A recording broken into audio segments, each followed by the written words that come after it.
We honor the interdependent web of all existence.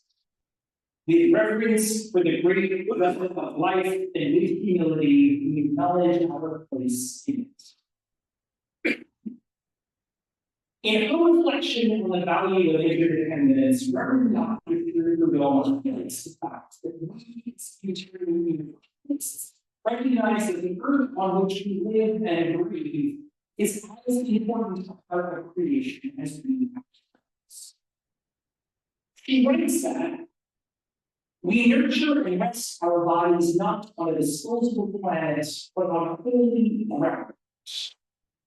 We understand our bodies to be made up of the same stuff as the earth and the stars, and we cherish our bodies and the bodies. To the average everyday Unitarian Universalist, this seems like an obvious statement. Especially when you consider that so many of us are heavily involved in environmental justice and ecological practice. Many of us have watched all of the news reports and read all articles about climate change and the continued loss of ecosystems and habitats for wildlife, and wonder why this reality is not more apparent to others.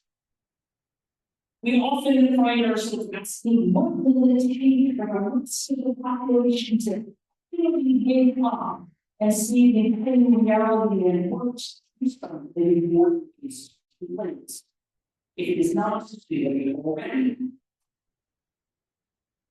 Part of the reason that the idea of affirming the interdependent web of all existence is that statement is when you consider the fact that religion, for longest time, has played a part in the general disregard for the importance of the environment. If you step back and think about this, every single major religious belief system begins with a creation story. And the thing that is always created first is the natural world. In the book of Genesis, in the Christian scriptures, there are 25 verses in which God creates light, water, dry land, vegetation, the sun, the moon, and birds, livestock, and other wild animals before God only sits down and decides to create mankind in God's image. Ironically, after the creation of humankind is the first time in Genesis 1 that God does not say the words, and God saw that it was good. There's a separate creation story in the next chapter, Genesis 2, which most critical scholars will say really probably had a much easier and really clear story. There's some people tackle emphasis, but that is not.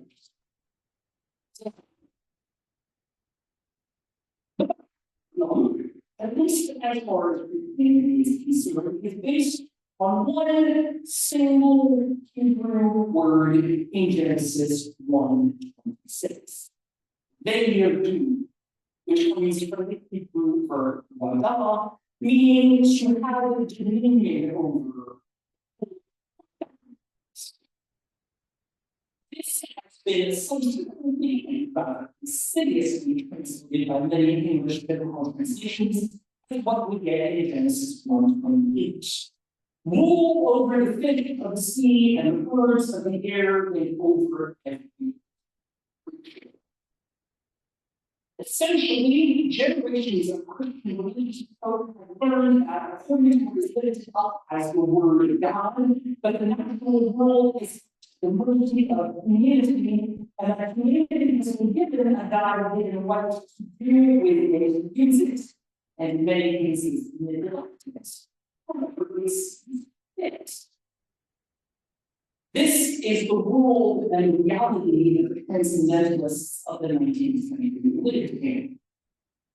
Inspired by the age of enlightenment, in which new disciplines of science like biology, new understandings how the natural world works, and also by the influence of new philosophical ideas have very different understandings of creation and the importance of nature in our world is. The transcendentalists asserted that we can know about God and nature existence by turning to the obvious inspiring beauty of the natural world as instance of science. Science and religion were not two mutually exclusive fields. They both served to inform the other and assist humanity in ultimately understanding the world and our state. It is why this passion that transcendentalists have for nature and what it had to teach us came to influence theologies of both Unitarianism and universalism throughout the 19th century, and going to exhibit the fact that many of the nature conservation movements of the late 19th and 20th centuries in the United States can trace their roots to this profound integration of science, ancient art, and theology. An example of Unitarian universalism taking their theology and turning it into practical application of three works. It's something about that phrase, the interdependent web of all existing, of which we are a part, as always used. While there are obvious applications of that method that apply to the environment and environmental conservation, I've always heard that particular phrase as applying and speaking more for power relationships. Within this web of whole existence of which we are a part, there are multiple ways that we are interconnected. And the myriad of those connections can have more power and influence than we realize. And just as we often neglect or lose sight of the role that we have to play in fostering the natural world, we have an even bigger and more important role to play in fostering and lifting up each other as a people in a common destiny. And as much as the conservation of the earth is a focus on religious humanity here and now, the conservation of our relationships to each other is equally important.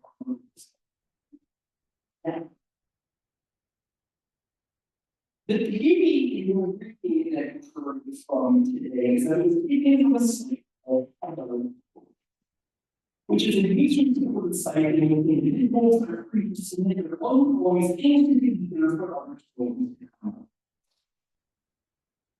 I do not know anything about who the balance of a philosopher is, other than the fact that there's someone who submitted it onto the website, and unless they have some very eclectic candidates and appearance, the balance of a philosopher is like excluded and not name.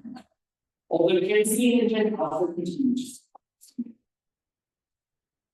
What I also do not know, but I want to explain yes, is that the balance of a philosopher codes wisdom comes from the fact that they were once in a position where they needed to hear the words of their poem themselves.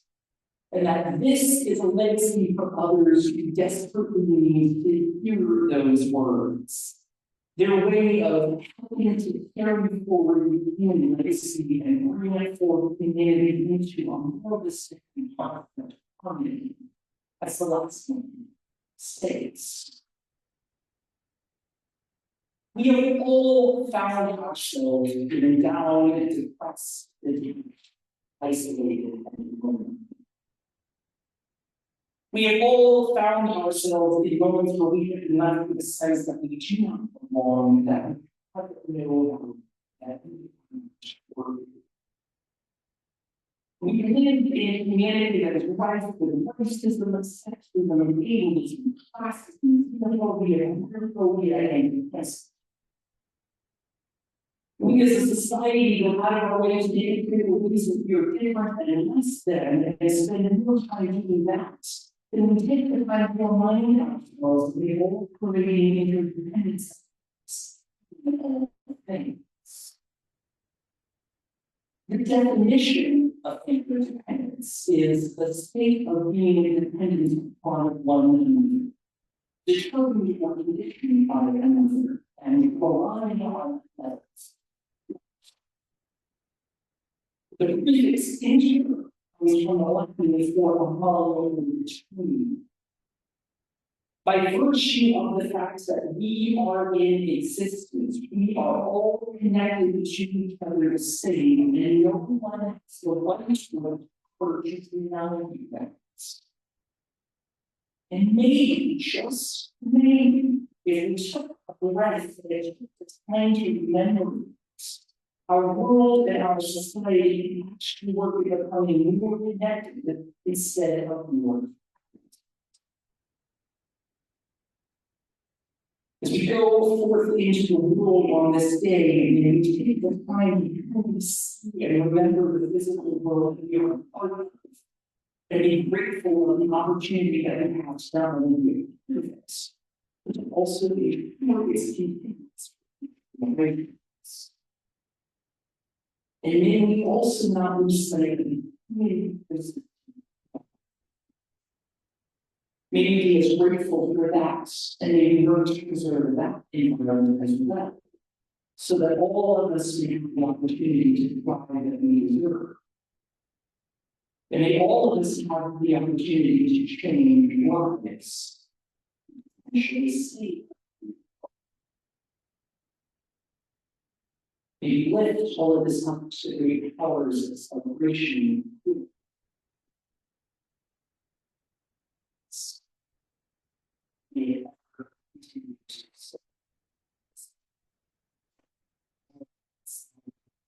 Say thank you all so much.